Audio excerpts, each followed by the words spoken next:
जी माशाल्लाह। अच्छा जी, अच्छी बात है। तो मैं दोबारा से बता दूं कि एप्सिलॉन नेबरहुड का मतलब है कि आप एक्स नॉट को सेंटर मान के, एप्सिलॉन को रेडियस मान के एक यहाँ पे ओपन बॉल ड्रॉ करें। ये बाउंड्री नहीं इसमें शामिल करनी, ठीक है। तो अब इस बाउंड्री के अलावा अंदर वाले जितने भी पॉइंट्स हैं, देखे ना, मैं एप्सिलॉन नेबरहुड की बात कर रहा हूँ ना। तो एक्स नॉट का जो एप्सिलॉन नेबरहुड है ना, वो क्या होगा, वो एक बाल होगा। एक्स नॉट को सेंटर मान के, एप्सिलॉन को रेडियस मान के, वो तमाम पॉइंट्स एक्स के जो इस कंडीशन को सेटिस्फाई कर रहे हैं, distance of X X nought is less than R, sorry less than epsilon. तो वो तमाम एक्स जो होंगे ना, वो हमसाए हो जाएंगे एक्स नॉट के, ठीक है। ये जितने भी डॉट्स आपको यहाँ पे नजर आ रहे हैं, और वो एप्सिलॉन की रेंज के अंदर अंदर होंगे। अब आप पे डिपेंड करता है कि आप एप्सिलॉन को कितना छोटा या कितना बड़ा तस्वीर करते हैं। अगर आप एप्सिलॉन को कम कर देते हैं तो फिर ये कम हो गया ना। तो अब इसके नेबरहुड में जस्ट इसके अंदर वाले पॉइंट्स होंगे। अगर और छोटा कर देते हैं तो इसके नेबरहुड में जस्ट इसके अंदर वाले पॉइंट्स होंगे। मतलब एक्स नॉट के एप्सिलॉन नेबरहुड में इसको रीड आउट करना है कि the epsilon neighbourhood of X not, ठीक है जी। आगे चलते हैं।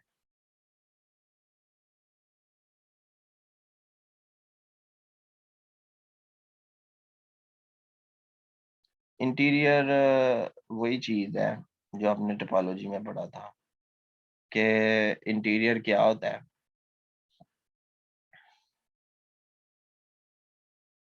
एक्स नॉट को इंटीरियर पॉइंट बोलेंगे एम का, if M is a neighbourhood of X nought. तो देखें, अगर फुल इसको इजी करके समझना है ना, तो आप ये समझ लें कि आपको जो है ना, अभी मैं बताता हूँ, एक सेकंड। ये आप देखें कि ये जो है, इसको, इसके अंदर जितने भी पॉइंट्स हैं ये वाले सारे, इसको हम बोलें, इसको क्या बोल रहे हैं, epsilon neighbourhood of X not.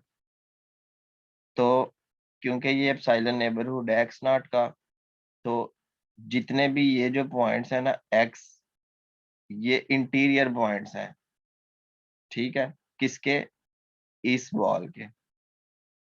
आप देखें, आप क्या करें, ये एक्स है, ये कोई सेट एम है, तो एम का इंटीरियर पॉइंट क्या होगा।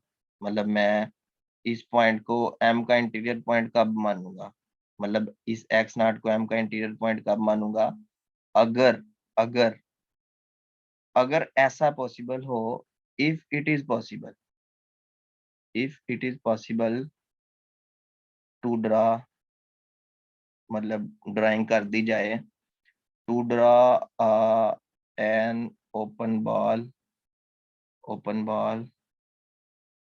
ऑफ पॉजिटिव रेडियस,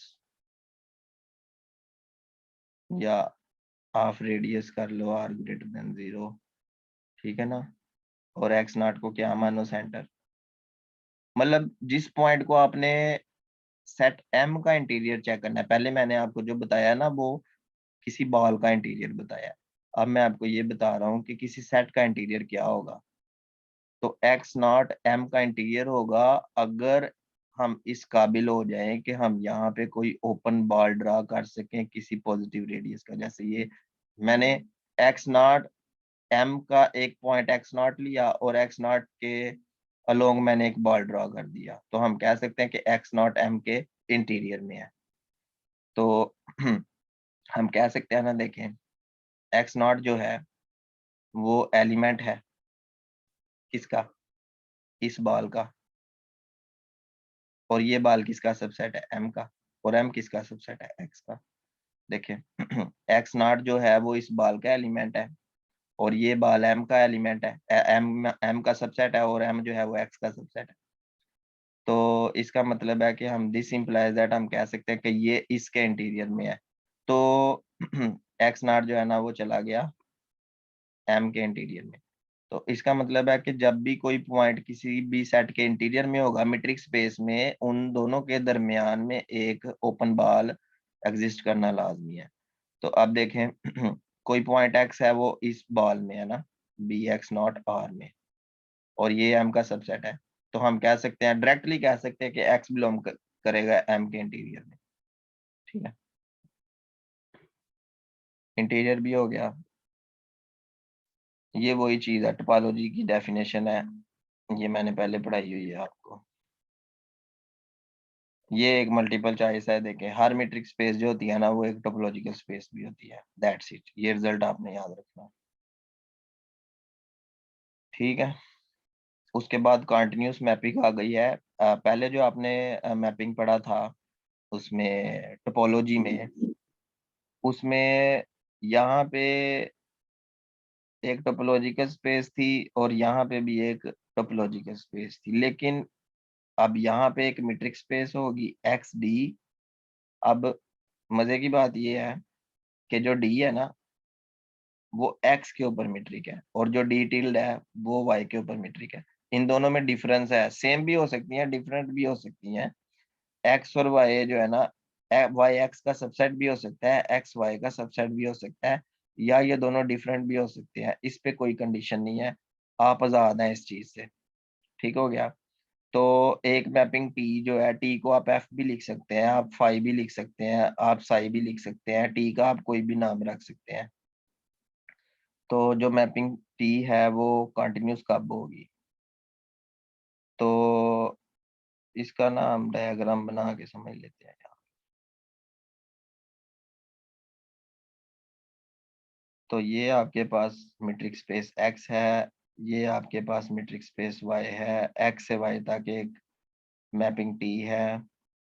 तो एक्स से वाई तक जो मैपिंग टी है वो कंटिन्यूस कब होगी, अगर आप एक्स में से एक पॉइंट फिक्स करें एक्स नॉट। जी हमने ये एक पॉइंट एक्स नॉट फिक्स कर दिया। उसके बाद अगली बात ये है कि एक्स नॉट को मैप किया। अच्छा, यहाँ पे जो लिखा हुआ है ना मैं आपको अपने तरीके से समझाता हूँ। तो स्टेप्स जो होंगे वो इस तरह से चलेंगे कि एक पॉइंट फिक्स किया, आगे उसकी क्या बात कर, हाँ ठीक है। और इस पॉइंट को फिक्स करने के बाद यहाँ पे एक ओपन बॉल बना दिया। ये समझ रहे हैं आप, आपने बिल्कुल ऐसे ही इसको अपने माइंड में रखना है। ये ओपन बॉल बन गया। ओपन बॉल बनाने का मकसद ये है कि ये जो ब्लैक ब्लैक पॉइंट्स है ना, यहाँ पे ब्लैक डॉट्स हैं, ये सारे इस बॉल के अंदर पॉइंट्स आ रहे हैं। ठीक है, अच्छा जी। उसके बाद ये है कि इस पॉइंट को यहाँ पे ले आए, तो ये टी एक्स नॉट हो गया ना। मतलब ये ऐसे आप कह सकते हैं ना, टी ऑफ एक्स नॉट को हम यहाँ पे ऐसे जस्ट ऐसे लिख देंगे टी एक्स नॉट। तो इसकी आउटपुट यहाँ पे आ गई। अब इसको उठा के यहाँ पे लाने का ये मकसद है कि जो आउटपुट आई है ना, इस आउटपुट के अलोंग आप एक एप्सिलॉन रेडियस का ना बॉल ड्रा कर दें। ये देखें, ये ओपन बॉल है, ये रेडियस एप्सिलॉन है। अब इस एप्सिलॉन रेडियस का जो आपने बॉल ड्रा किया है ना, इस बॉल की जो प्री इमेज है वो भी एक बॉल होना चाहिए एक्स नॉट को सेंटर मान के किसी डेल्टा रेडियस का।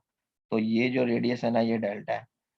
कहने का ये मकसद है कि अगर आप यहाँ से कोई पॉइंट लेते हैं, इसको अगर हम टी एक्स मान रहे हैं, तो जो पॉइंट आप यहाँ से ले रहे हैं ना, इस पॉइंट इस एप्सिलॉन की वजह से यहाँ पे डेल्टा ऐसा एग्जिस्ट करना चाहिए कि इन इस एप्सिलॉन के अंदर जितने भी पॉइंट्स हैं वो किसी ना किसी इस डेल्टा रेडियस के बाल की आउटपुट होने चाहिए। जैसे मैं अगर इसको टी एक्स मान रहा हूँ, तो एक्स यहाँ से नहीं आ सकता।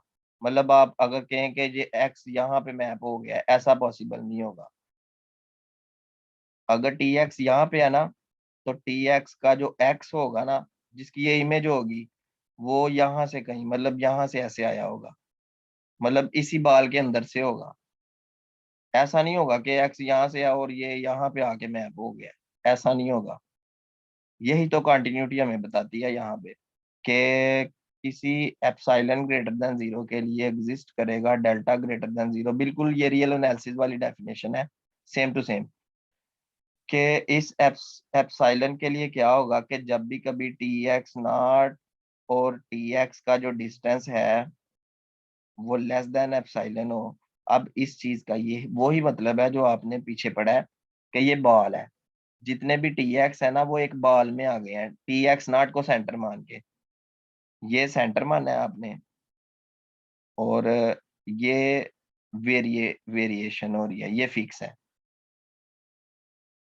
ये टी एक्स नॉट फिक्स है और ये वेरीज कर रहा है।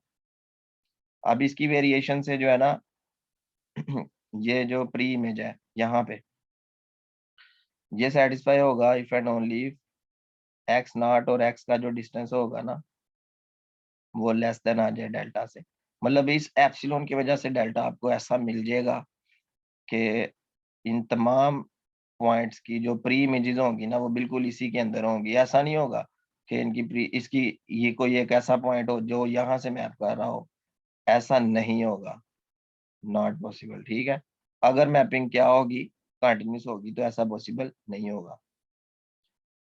ठीक हो गया। तो ये डेफिनेशन है उसकी कंटिन्यूटी की, ये उसने समझाने की कोशिश की हुई है। उसने जस्ट बॉल्स को ड्रा किया, यहाँ पे जो स्पेस एक्स है और जो यहाँ पे स्पेस वाई है ना वो इसने ड्रा नहीं की हुई। आप समझ जाए कि ये यहाँ से यहाँ तक एक मैपिंग है। तो ये कंटिन्यूटी की डेफिनेशन हो गई। अब यहाँ पे एक थ्योरम है कंटिन्यूटी पे।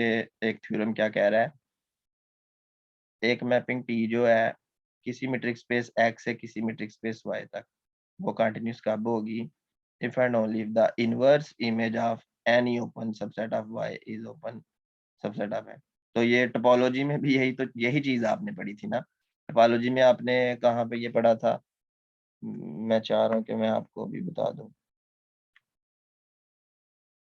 देखें,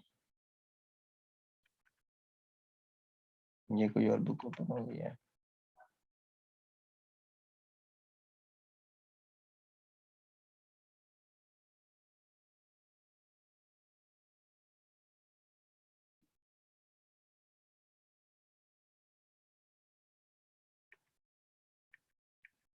ये मैंने टोपोलॉजी की बुक ओपन इसलिए की है कि आपको मैं वो रिजल्ट दिखा सकूं जो आपने उसमें टोपोलॉजी में पढ़ा था। ये देखें जी, 7.1 प्रेपोजिशन, 7.1 नहीं सॉरी, ये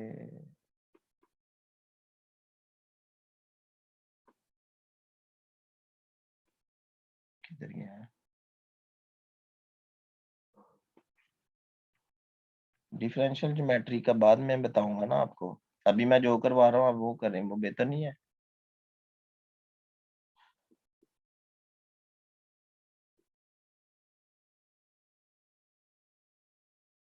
ठीक है,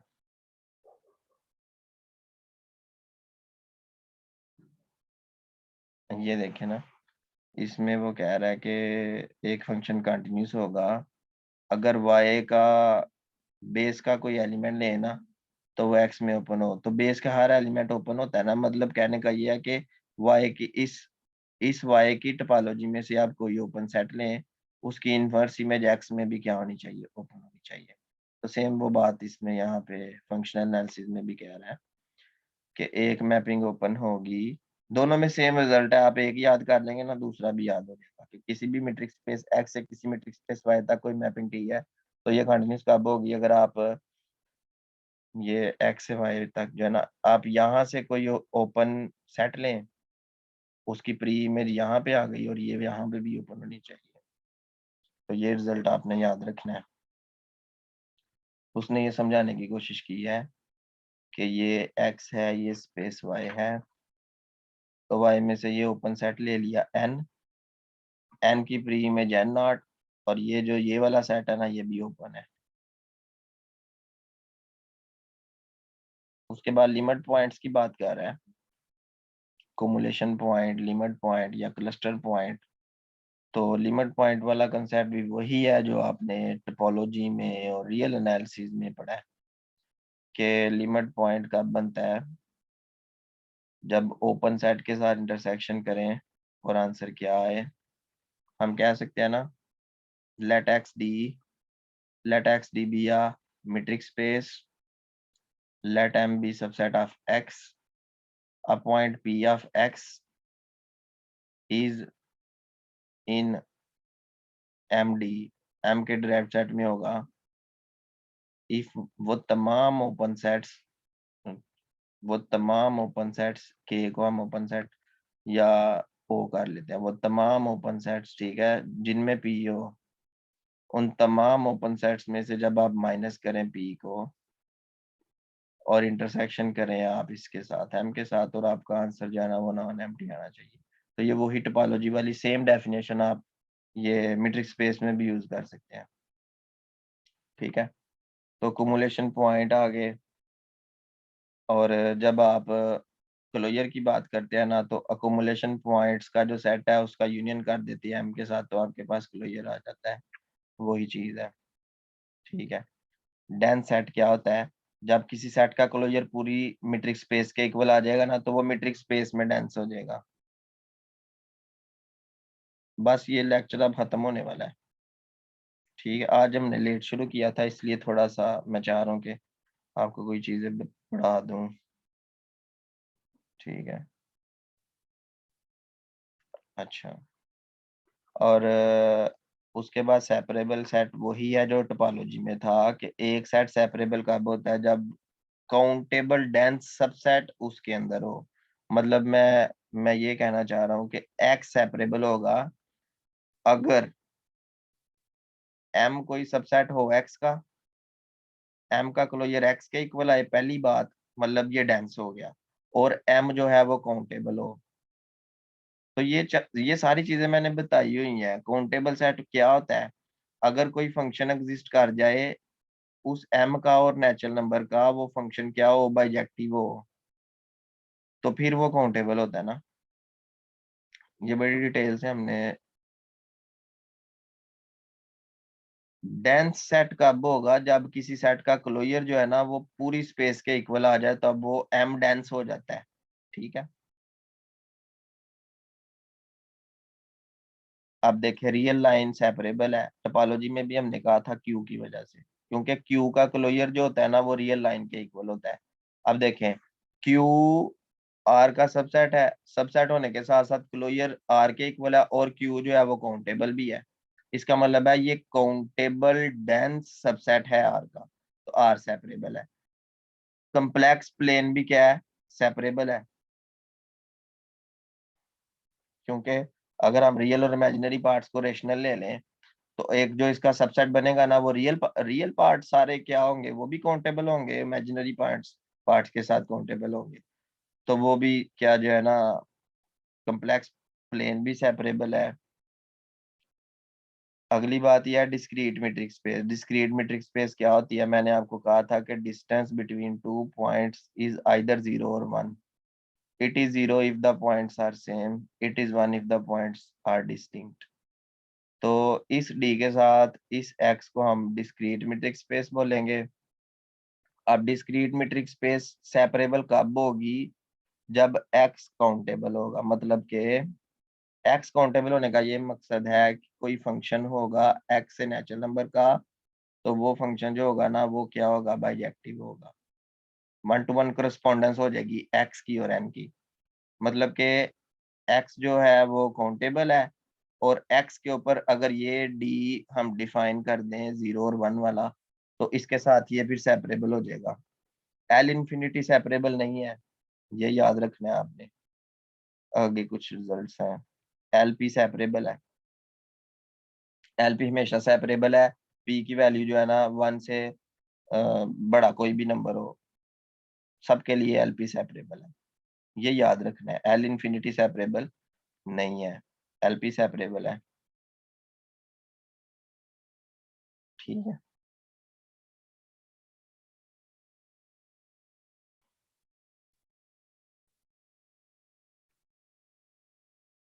ये वाला रिजल्ट आपने सिर्फ याद रखना है कि ए हमेशा अपने क्लोजर का सबसेट होता है, A double closure A closure के इक्वल होता है, A union B closure A closure union B closure होता है, और ए इंटरसेक्शन बी क्लोजर इसका सबसेट होता है। ये वाला रिजल्ट आपने याद रखना है। और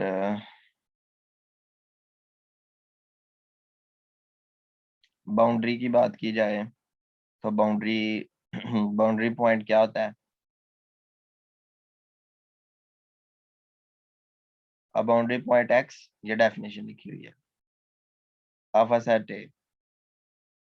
ए किसी मीट्रिक स्पेस का सबसेट है, is a point of x which may or may not belong to a set A, such that every neighborhood of X contains points of A as well as points not belonging to A। ठीक है, boundary या frontier भी इसको कह सकते हैं। इसका जो बाउंड्री का एक फार्मूला है, मैं आपको वो फार्मूला बताता हूँ, एक सेकंड। उस फार्मूला से आप इजीली बाउंड्री निकाल सकते हैं।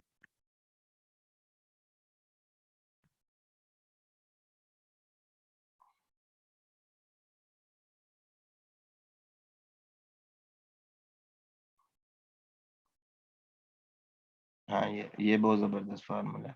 आप क्या करें कि आपने जब बाउंड्री फाइंड करनी है ना, तो किसी भी सेट, जैसे ए की बाउंड्री है, बाउंड्री ऑफ ए, तो आप ए क्लोजर फाइंड करें और उसका इंटरसेक्शन कर ले ए कॉम्प्लीमेंट के क्लोजर से, तो ये फार्मूला भी बाउंड्री का होता है। ठीक है, बाउंड्री ऑफ ए वो पॉइंट्स होते हैं जो क्लोजर और कॉम्प्लीमेंट के क्लोजर में कॉमन होते हैं। मतलब कि ये सेट ए है ना, तो सेट ए का क्लोजर ये आ गया, और ये जो बाहर है ये सारा ए का कॉम्प्लीमेंट है ना, ये ए कॉम्प्लीमेंट का क्लोजर ये सारा आ गया। अब इस सारे का और इस कॉम्प्लीमेंट के क्लोजर का इंटरसेक्शन करेंगे ना, तुम्हारे पास जस्ट ये छिलका आ जाएगा उसका सेट का, जिसको हम बाउंड्री कहना चाह रहे होंगे। ठीक है, तो जस्ट ये बाउंड्री का फार्मूला आप देख लें, ये कुछ सेट्स हैं, इनकी बाउंड्री आप फाइंड कर लें।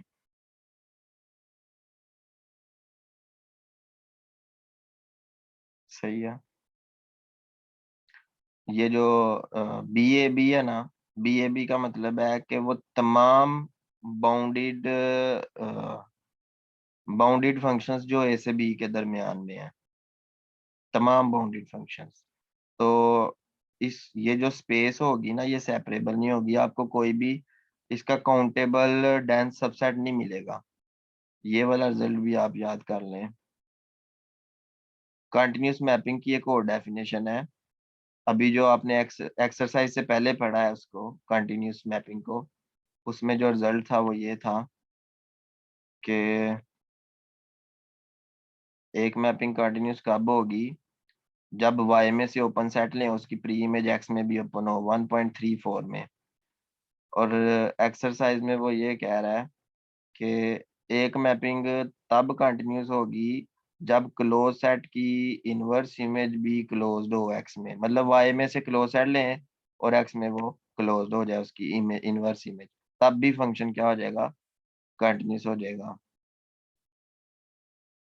ठीक है, एक और चीज है, अब देखें, हम तो इनवर्स इमेज की अगर बात करें तो वो ओपन का इनवर्स ओपन होना लाजमी है, ओपन का इनवर्स क्लोज्ड होना, सॉरी क्लोज्ड का इनवर्स क्लोज्ड होना लाजमी है। लेकिन डायरेक्ट इमेज की अगर बात करें, जैसे ये मीट्रिक स्पेस एक्स है, ये मीट्रिक स्पेस वाई है, तो यहाँ से आप कोई सेट ले रहे हैं, लेट से के ओपन सेट ले रहे हैं, तो इस ओपन सेट को जब आप यहाँ पे मैप करेंगे ना, डायरेक्ट मैपिंग जब आप टी करेंगे अप्लाई, तो ये यहाँ पे भी ओपन हो, ये लाजमी नहीं है, नीड नॉट ओपन। तो लेकिन अगर यहाँ से ओपन उठा के इनवर्स इमेज ले आए यहाँ पे टी इनवर्स, तो वो ओपन होना लाजमी होता है। तो डायरेक्ट इमेज जो है ना, वो ओपन होना लाजमी नहीं होता। ठीक है, आज इतना काफी है, कल कोशिश करेंगे कि क्लास जल्दी स्टार्ट करके ना ये कुछ ज्यादा चीजें हम कवर कर लें। ठीक है, किसी का कोई क्वेश्चन हो तो पूछ सकता है। Yes, any question?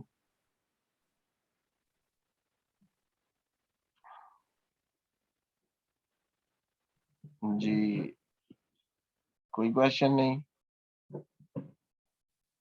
Abdul Sattar left कर गया।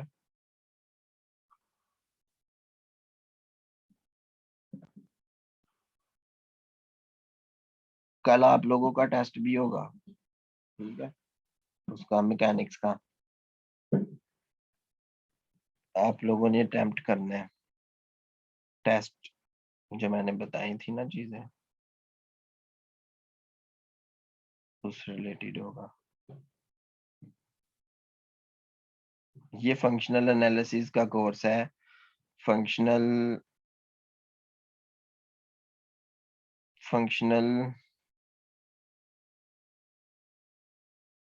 फंक्शनल एनालिसिस में सबसे पहले हम मीट्रिक स्पेस पढ़ते हैं पूरी, फिर उसमें कन्वर्जेंस काशे सब कुछ पढ़ के, सीक्वेंसेस ये वो, फिर हम नाम स्पेस पढ़ते हैं, नाम स्पेस कन्वर्जेंस हर चीज पढ़ के, फिर हम पढ़ते हैं जी इनर प्रोडक्ट स्पेस। तो ये तीन चीजें मिला के फंक्शनल एनालिसिस का पूरा कोर्स बनता है,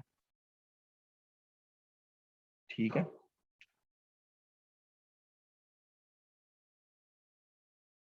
मैकेनिक्स का सिलेबस मैंने अपनी जो वीडियोस अपलोड की है ना यूट्यूब पे, आप मेरे चैनल पे जाएं, उधर प्ले लिस्ट में जाएं, आपको सारी चीजें मिल जाएंगी। मैंने मैकेनिक्स के नाम से प्ले लिस्ट बनाई हुई है। चलो, कौन सा बोरिंग है, मैकेनिक्स बोरिंग है या फंक्शनल बोरिंग है?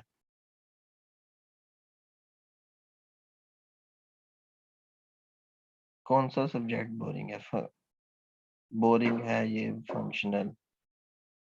कुछ लोगों को, अब ये आपके माइंड की बात है ना, आपको फंक्शनल बोरिंग लग रहा है, कुछ को मैकेनिक्स बोरिंग लगता है। अब मैं अपनी बात करूं तो मुझे मैकेनिक्स जो है वो बोरिंग लगता है, लेकिन फंक्शनल मुझे बहुत इंटरेस्टिंग और बहुत जबरदस्त किस्म का सब्जेक्ट लगता है, ठीक है। कुछ स्टूडेंट्स को फंक्शनल एनालिसिस बहुत अच्छा लगता है, कुछ को रियल एनालिसिस का कोर्स अच्छा लगता है। तो अगर आप लेक्चरर बनना चाहते हैं ना, तो आपको मोस्टली सब्जेक्ट बोरिंग नहीं लगने चाहिए।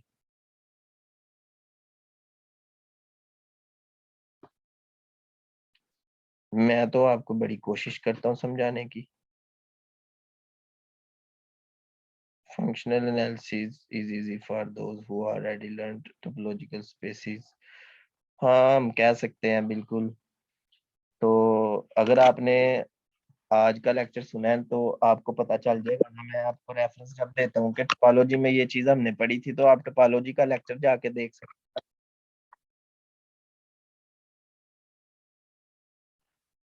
साथ साथ पैरेलल स्टडी कर लेना टोपोलॉजी को भी और इसको भी, फिर आपके लिए इजी हो जाएगा। ठीक हो गया। अगर आप लेक्चरर बनने की चाहत रखते हैं तो फिर आपको ज्यादा सब्जेक्ट बोरिंग लगने नहीं चाहिए, ठीक है।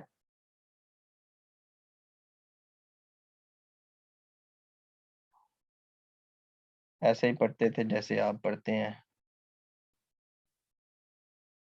हम सब ऐसे ही पढ़ते हैं, बैठ जाते हैं और पढ़ते हैं, चीजों को जो है ना लिखते हैं, समझ के याद करते हैं, याद रखते हैं ना माइंड में, तो फिर आहिस्ता आहिस्ता पता चलता जाता है। हाँ जी, फर्स्ट अटेम्प्ट में हो गया था मेरा, फर्स्ट अटेम्प्ट में क्लियर हो गया था पेपर। हमने फंक्शनल एनालिसिस के करने हैं, मैं आपको बता देता हूँ ना हमने कितने करने हैं। ये बहुत इंपॉर्टेंट कोर्स है, ठीक है। इसमें से लास्ट टाइम भी काफी क्वेश्चंस आए हुए थे। इसमें से चैप्टर 1 हमने करना है, हम यहाँ तक कर चुके हैं ना 1.3 तक, कल ज्यादा काम करेंगे। चैप्टर 2 में से वेक्टर स्पेस पढ़ना है, वेक्टर स्पेस पहले भी किया हुआ है ना, तो ये जल्दी जल्दी गो थ्रू हो जाएगा। नाम स्पेस करेंगे, बनाख स्पेस करेंगे, फर्दर प्रॉपर्टीज ऑफ नाम स्पेस, ये भी डिफाइनाइट डायमेंशनल नाम स्पेसेस एंड सब स्पेसेस। जिसने वेक्टर स्पेस पढ़ा होगा ना उसको इसकी समझ जरूर आ जाएगी। कंपैक्टनेस एंड फाइनाइट डायमेंशन ये भी देखेंगे, लीनियर ऑपरेटर्स को देखेंगे, bounded and continuous linear operators ये भी करने वाला है। लीनियर फंक्शनल हमने वेक्टर स्पेस में भी पढ़ा था, ठीक है। तो ये चीज और डुअल स्पेस तक जो है ना, मतलब चैप्टर 2 हम पूरा करेंगे, कुछ चीजें छोड़ेंगे भी इसमें से। और चैप्टर 3 में से हम करेंगे inner product space, Hilbert space, further properties, orthogonal complement, direct sum, orthonormal set sequences. ये आगे 3.5 नहीं करने वाला।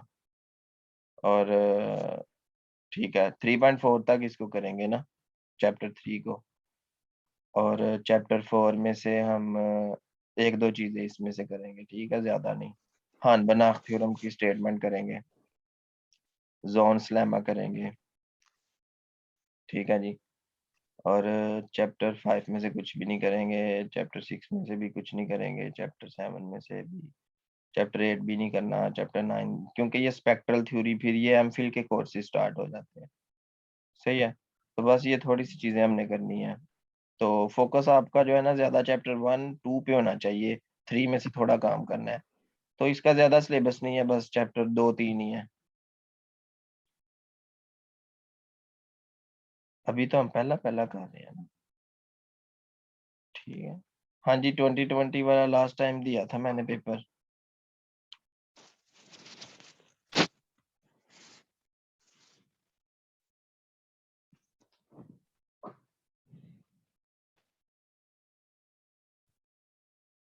देखें जी, 40 वाला तो पास होता है ना रिटर्न में। अब आपने मार्क्स लेने हैं, आप 40 तो जरूर लें ताकि रिटर्न पास हो। अब वो आपकी किस्मत है, मेरिट में आते हैं कि नहीं, मतलब आपको इंटरव्यू के लिए बुलाया जाता है या नहीं। वो एक सीट पे जो है ना 5 बंदों को बुलाते हैं।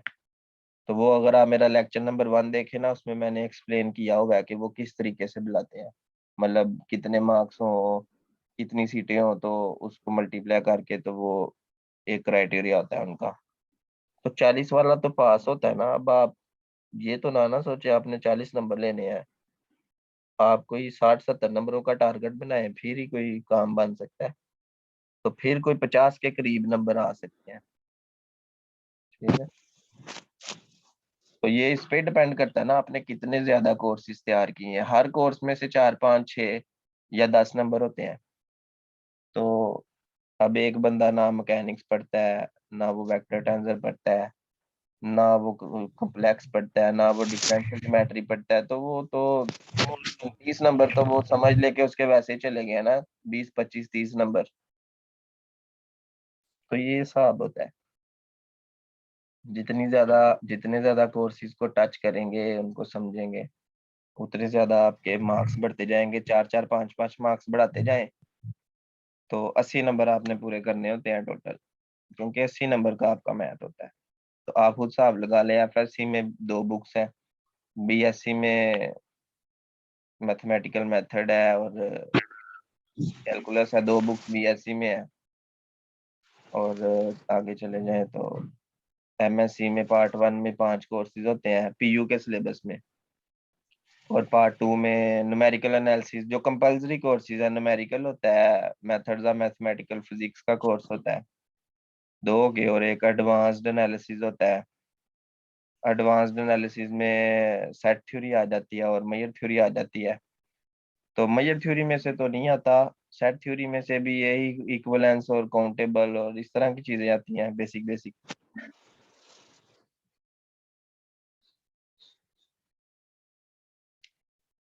आपकी फ्रेंड बता रही थी कि आप सिर्फ बीएससी और एमएससी को करें, तो इसका तो यही मतलब है ना कि आप सारा ही मैथ करें। तो मैं आपको एक छोटी सी बात कहता हूँ, जितनी भी मैथ की बुक्स है आप सारी तैयार कर लें। अब ये बात तो छोटी सी है, पर ये काम करना बहुत बड़ा काम है। प्रोबेबिलिटी में क्या मसला है, प्रोबेबिलिटी 0 से 1 के दरमियान में होता है, एक छोटा सा इंटरवल है 0 से 1, उसके दरमियान में सारी चीजें आपने करनी होती हैं प्रोबेबिलिटी की,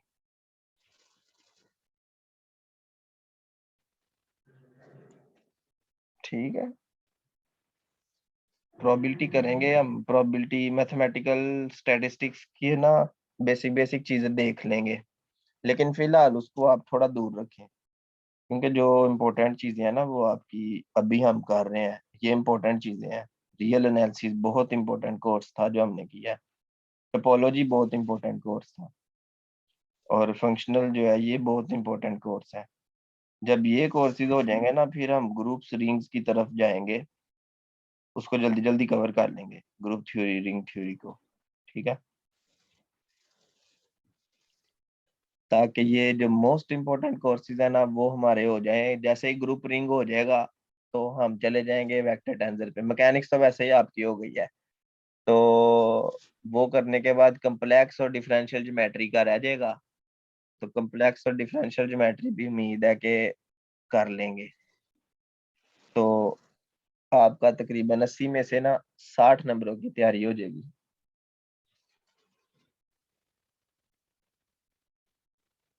सेट थ्योरी पे एक लेक्चर रखेंगे, वीडियो रिकॉर्ड करके ना यूट्यूब पे भी अपलोड करूंगा।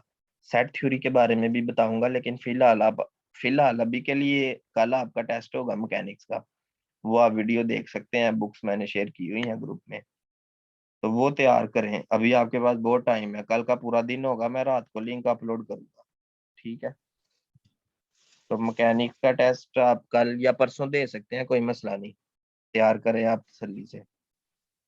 और फंक्शनल एनालिसिस को भी साथ साथ जो है ना स्टडी करें।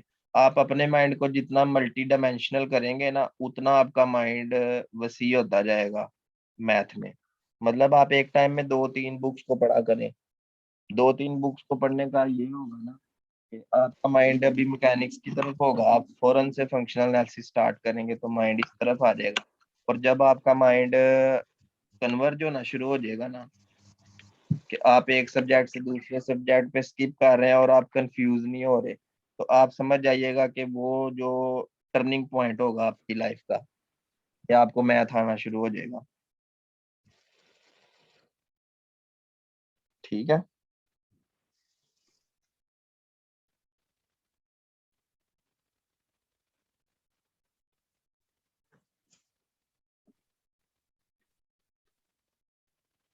आपने क्या क्वेश्चन पूछा था, जल्दी से पूछ लें, 1 मिनट रह गया है।